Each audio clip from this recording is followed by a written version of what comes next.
கடவுளும் அப்படிதான். ஹல்லேலூயா.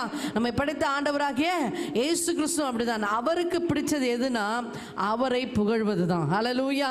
நம்ம எதுக்கு படைச்சிருக்கிறார் இந்த உலகத்தில்?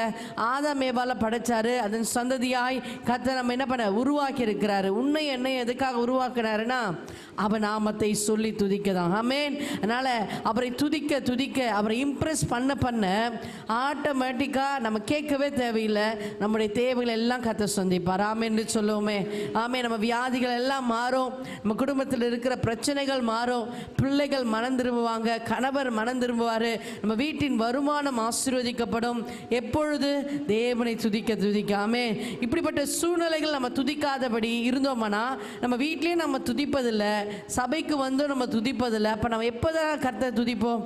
இந்த நாளே இந்த நேரத்தை பிரயோஜனப்படுத்திக் கொள்ளுங்க. நல்ல தேவனை ஆராதனை செய்து கர்த்தரை நாம் ஸ்தோத்தரிக்க போகிறோம். அவர்